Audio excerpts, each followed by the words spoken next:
What about the financial security for online shoppers in Spain? Is it something which is important for them? I mean, making sure that they're not losing their money, etc., by buying online. A few years ago, yes, it was an issue. Yeah. But now, I think this issue worry, it has completely disappeared. And moreover, with trusted shops, they have this warranty that they don't have perhaps with other solutions. Exactly. That this is a plus. For me, this is the key point. Community of Trust with Jean-Marc Noël. Today's guest, Marius Rossell, CEO and founder of TRILOGI. Welcome to Community of Trust, the podcast where successful online businesses share real-world experiences and proven strategies to help you take your e-commerce business to the next level. I am Jean-Marc Noël. I'm the co-founder of Trusted Shops. And today I'm speaking with Marius Rossell. Marius is the CEO of TRILOGI. TRILOGI is one of the largest e-commerce agency in Spain, sales finance, with more than 25 years experience. So basically, you started when also we started with Trusted Shops. So welcome, Marius, to the podcast. Good morning, Jean-Marc. Good morning. Thank you very much for interviewing me today. It's a pleasure. So I think it would be, Marius is extremely knowledgeable about the Spanish market. So today in this episode, we will be talking about trust and we'll be talking about the market, especially in the Spanish market, in the e-commerce segment. So I think, Marius, with all your experience, you will walk us through everything you did also with TRILOGI. Mm-hmm. And of course, your TRILOGI has been a Trusted Shops partners for a long time now. 12 years. So you have seen many challenges and I'm really thrilled to hear from you what is your insights and what you think. So the very first question is, tell us a little bit more about TRILOGI, how you started the company and why, and what makes you also unique? Well, good question. Because I need to think how I started this. No, it is easy. It's the name of TRILOGI basically is because it's my third trying business. Okay. When I was, let's say, younger, I tried already 2 businesses. The first one, it was quite good because I imported, it's very funny because I imported Dragon Ball stuff from Japan to Spain. Yeah, it was the hype of Dragon Ball here and they were an importer. So you were 15 or? I was 15, 16 years old. Yeah. And actually it was pretty successful inside my range of business that I could do. But then the second one, it was another thing that in the end, I wasn't launched it. Mm-hmm. And the third is this one. Yeah. And it was I think it's important also to learn why and things. And it probably was a good experience which probably led to TRILOGI basically. I saw that the need of buying things online, because on that time, imagine 97, 98, the only stuff that you could buy online, it was in the US. There were only also a few shops in the US, but I remember that I bought a few stuff for the company that I used to work. And then I said, that could be also another good opportunity to launch this in Spain. And then, in 1999, at the beginning, January, February, started building a software. Mm-hmm. And when I finished the software, I said, okay, now is the time to launch it. It was the end of 99, so it was December. Now it's 26 years. Right now, it will be 26 years. And it came from a need, and it happened. So I set up this. I set up the agency on the software, because on that time, imagine, no agencies, no. So the basis was really technology for you at that time. It was technology. I'm a tech background. And then we continued developing. Mm-hmm. The first years were very hard. Imagine. The point is, I don't know if it's nice to say, but I set up the company before Google. And look Google where it is, and look me where I am. Nothing to compare.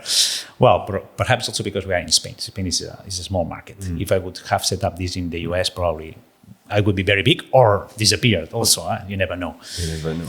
But it's already, I think you made a lot of, I mean, you have 25 years experience in the Spanish market. So maybe tell us a little bit along the way to build this company, what were your biggest challenge, maybe your biggest failure or your biggest success? You know, how did you manage to create one of the largest agencies in Spain? Constancy, persistency, that's I think is the key thing, and trustworthy. I think something that here we are sharing. Exactly. No? We are a service company. TRILOGI is a service company. Then also we have Ecommerce, which is the software company, but now they are completely separated. But being in a service company, customers need to trust you. You need to provide a good service as the best as you can on each moment. You know that in the end it's not easy because our services are based on people. Mm-hmm. So we need to take care of our people as much as we can because they need to take care of our customers as well. Of course. So it's based on trust. Of course. So when you started the company, how many people, did you start by yourself or how did that work? Were you in the garage of your parents? How did you do that? Well, no, it's a friend of mine. He was a designer, and then he let me like a space. Okay, he gave you some space to. Yes. Okay, and at that time I was working for another company because I had to earn money, I had to eat, and I had to survive. And I was young also, so I wanted to go to party, I wanted to go, etc., like all the youngers. But aside, I had this, started working on this, and then I hired the first person. Well, I got a friend also invested in my idea, so he had another space. So then we hired another person. Little by little, we started growing until now that we are. You were always earning money and getting money. How did you do that? I think that we break even in 2006 or 7. It was the first time that we break even. Until then, it was like putting money from the pocket. From the pocket as well. So some of the money that I earned in my side job, well, you invested side job, not in my job, in my real job. Yeah. Then maybe half of the money I invested in my company, also to move the company ahead, believing that it would work. I think it's a very important lesson and we see that it's a dedication. It's also believing in what you do and doing everything you can to make this a success and happen. So that I think it's very impressive. Along these 6-7 first years, plus later on also, as every single customer company has that has up and downs. I wanted to throw the towel, of course, because you are investing there and you don't know if it's going to be succeed. But finally, I could say that after 26 years. And I think, Marius, this is really for our listeners here today. It's so important because sometimes you see a big company say, "Oh, that's so easy, it's fine." No, in every people and every time I'm talking to a founder or development or somebody like you who created, there are phases you just want to throw everything away, and but you stick to your dream and you stick to what you do, and eventually you succeed. And this is one of the biggest lessons I think we can learn from entrepreneurs like yourself. Yeah. Work hard. It's hard. And play hard. Like I think David Guetta mentioned that one. I love that sentence. So now let's talk a little bit about, you have seen a lot of things in the Spanish e-commerce market, and I know you're not only in Spain, but you also expanded abroad and in China. But let's talk about Spain. What do you think if I'm an online retailer and I'm thinking about entering the Spanish market, for instance, what would be your recommendation, or what would you say these are the challenges I see in this market for an online retailer?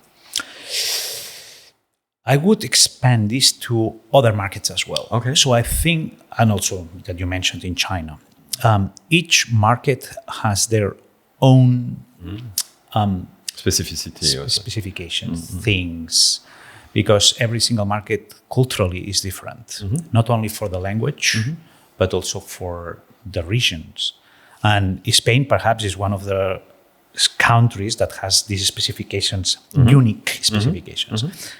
In Catalonia, here in the area that we speak Catalan, and the way of doing is different than in Madrid. Or Andalusia, or in the north, Galicia. And in the north, we have Galicia and Basque Country, and they are very different as well. Are you suggesting we need to have, if I wanted to sell to Spain, I need to pay attention to the regional specificity? Yes.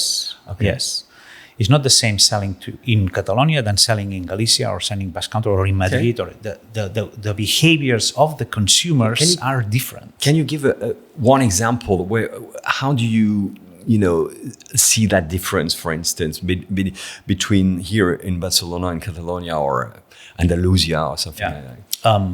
For a foreign brand entering into Spain, they need to see the brand physically on the street. For example. If they see only online, it's not trustworthy. It's not trustworthy.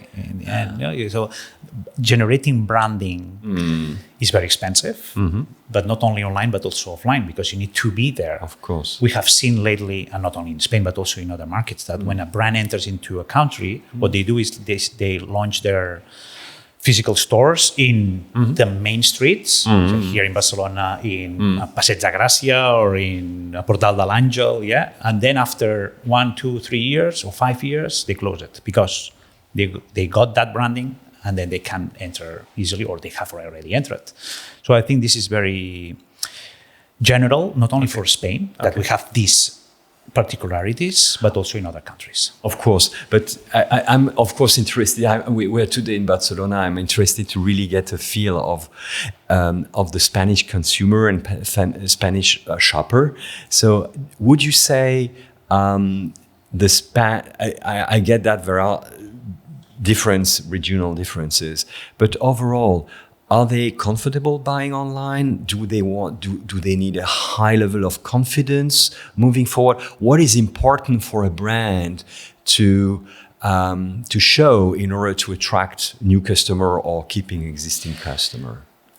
Spain has one of the things that whole Europe love, which is the sun. The sun, the sun, the weather. Yes, I noticed that today. I was looking at this, a field told me, what is this strange yellow ball in the sky? Something we don't see in Cologne. Yeah. My wife always says that the sun here always win. Always win, okay. There are clouds, but at the end of the day, you get the sun.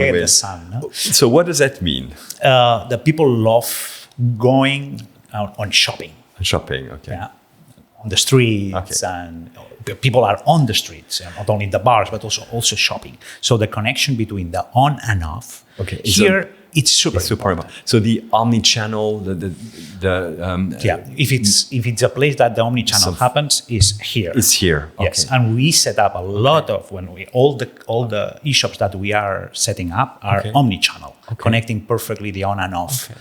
And this is one of the characteristics that we have here. So this needs to be understood that people not only buy online, and it's true that the behavior of the consumers, and perhaps Spain was one of the latest countries in entering the consumers in buying massively online, but it's happening and it will happen more, but perhaps less than other countries because of the weather. Because of the weather, that's interesting. Now, you mentioned it's also a matter of perspective, making sure that the brand is trustworthy and understanding. What is the value of things like reviews, for instance, in the Spanish market? Are they important? Are the people looking at those? And if yes, what would you recommend for an online retailer in this perspective? It's a must. It's definitely a must, although sometimes it's tricky.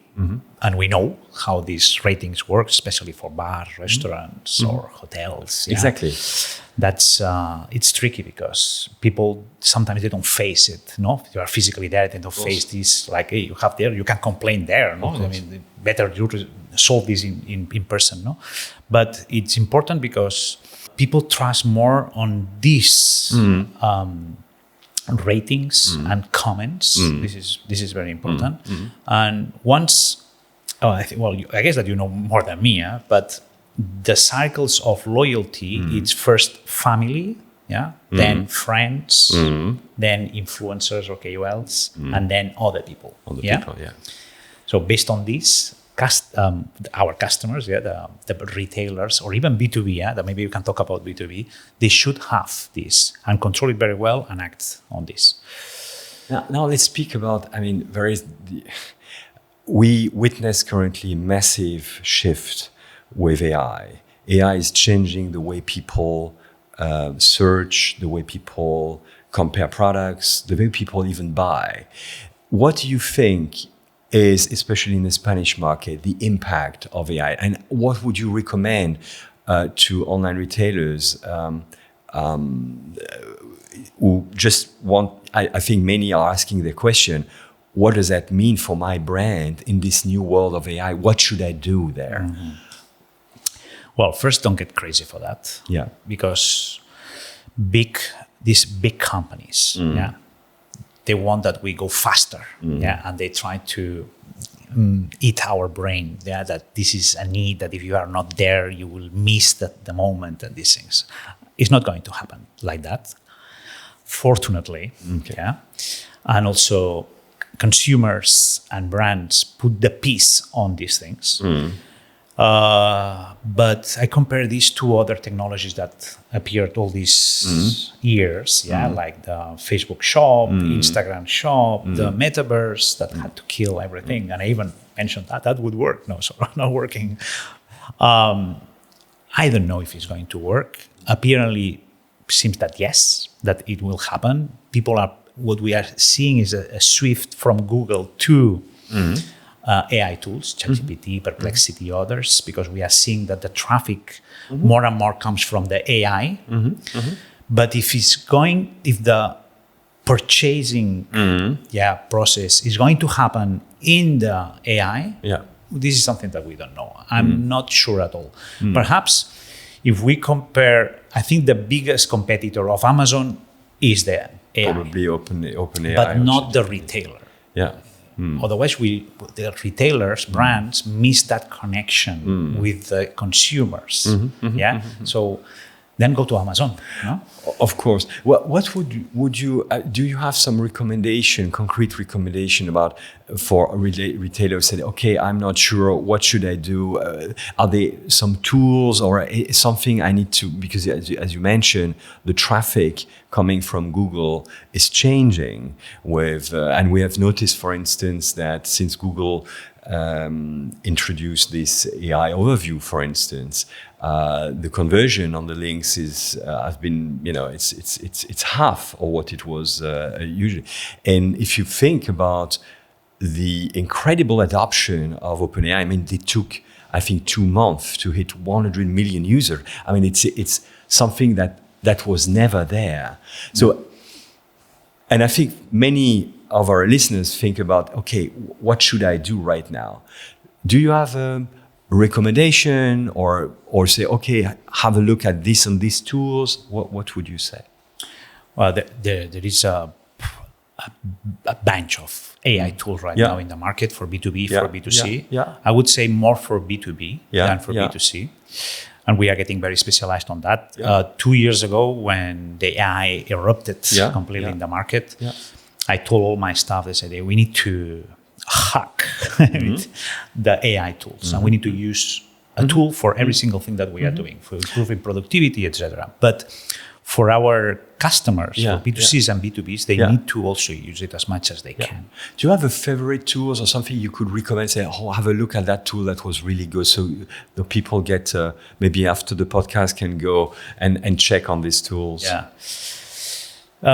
Not especially one. Okay. And the reason why is because for every single brand or company, there is a different tool that it works or it fits into them. Of course. And the reason why is because there isn't a tool that makes everything. I think it's clear. I think it's more about trying and get a feel for what's going on, because it's not, oh, I've got the tool and that's it. I need to learn, and there is so much development. For instance, I can tell you, we have been experimenting with development tools like for the developers, with like Cursor or like Lovable, and we managed to create application within weeks, which would have taken for ages at the beginning. So I think, and we see today also great tool, especially looking for if you want to create text, if you want to create a marketing campaign, etc. There is a number of tools that can be used already today. And I think maybe after the podcast, then we can send a few tips for the people at Logicommerce. Logicommerce, yeah. We have our own AI, and we are training our own AI that is doing specifically different things into our back office that helps our customers to operate faster, better, improving productivity, etc. But before they were mentioning Lovable, in the end, Lovable does what we all want, I mean, setting up a front end easily and fast, with Lovable with some restrictions, obviously. Of course. So we will go beyond all these restrictions with Logicommerce, and we will be able to build a front end completely with conversational chat. Yeah. Okay, so the first recommendation would be, hey, check on Logicommerce. That would be the best one. Okay, good. So let's look at something which is also very important for all our listeners, is mistakes. What was, if you look at the back of your career, what was one of your biggest mistakes? What did you learn about that? My biggest mistake, well, there are many. Let me put it that way. If you look back, would you do something differently? Yes, yes. I would split TRILOGI and Logicommerce way before. Okay. I did it in 2018, and I think you have to elaborate a little bit. So today, TRILOGI, you have several businesses. Yes. Maybe you. Yeah, I have several businesses, but TRILOGI and Logicommerce. TRILOGI is the agency. Logicommerce is the software, e-commerce software. Okay. They were together for many years, so only TRILOGI installed Logicommerce, and Logicommerce could be only installed by TRILOGI. Okay. So we were partners, real partners, men and women together there. And in 2018 is when we decided to split. Okay. Friendly, split. Then TRILOGI started getting more partners like PrestaShop, like Commerce Tool, like Shopify, like WordPress, etc. And we are official partners and with maximum rating or whatever, level, etc. In, for example, PrestaShop or even Shopify, etc. And Logicommerce, we started getting other partners, so competitors of TRILOGI, which I think is healthy for Logicommerce too. So now we have more than 15 partners at Logicommerce implementing, distributing our solution. So this is perhaps my biggest mistake, that I should have done this way before. And the reason is because you want to have a clear focus for each areas, probably. Yeah. Now let's talk about mistakes. About what are the biggest mistakes you see when you are looking at other online stores, and you are seeing a lot of online stores. So what would you say? Okay, this is really not a good thing to do. Many people think that they have the brilliant idea in some special functionalities. They invest a lot of money, and they don't listen sometimes to the experts.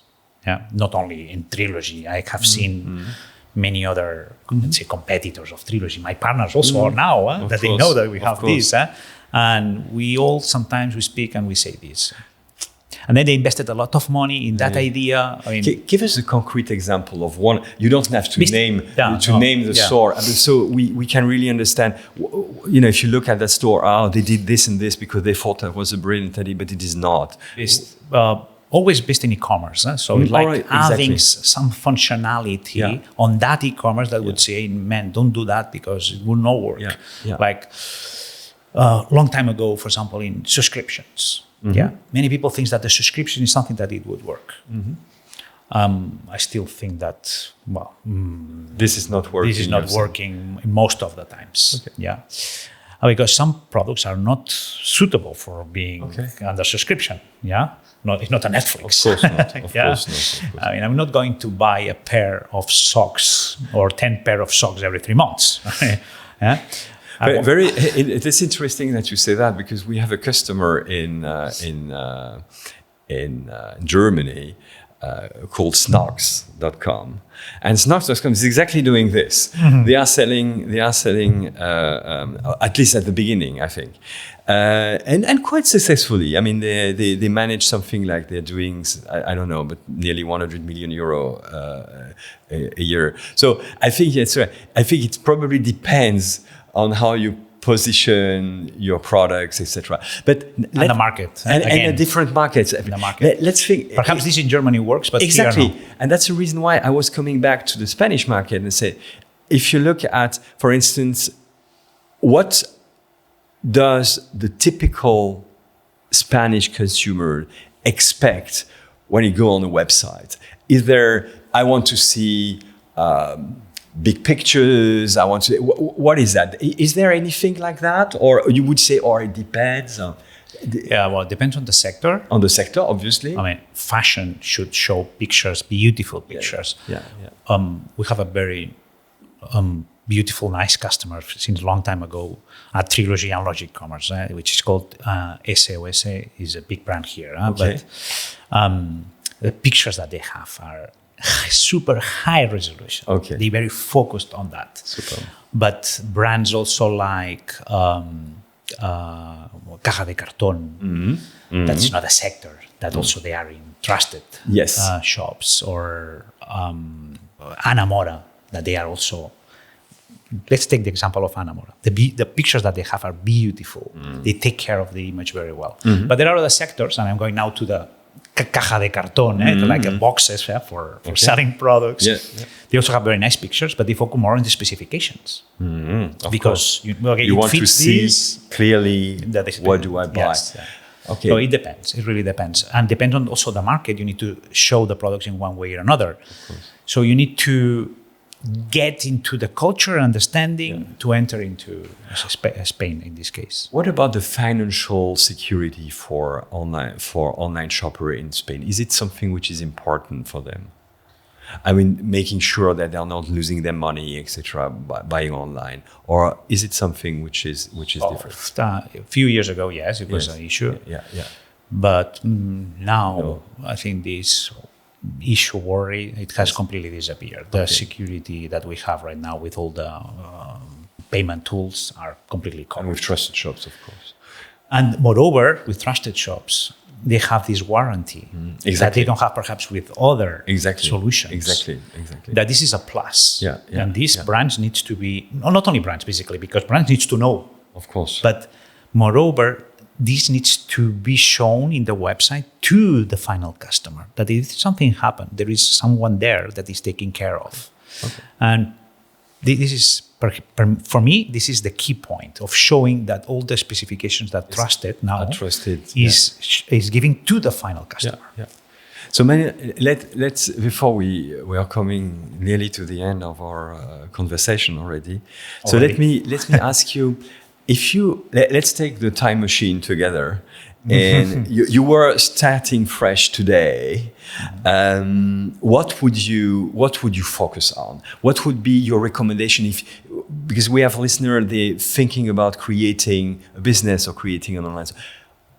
Would you have said, oh yeah, if I was to start now, I would do this? What would it be? What it would be? Wow.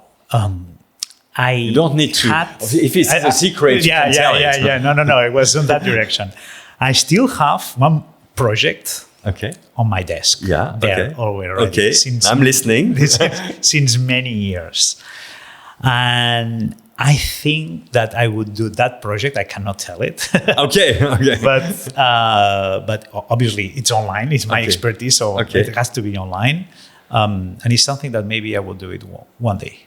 Super. Okay, so it's a little bit, of course, frustrating because we don't know exactly what you're doing. But okay, you are.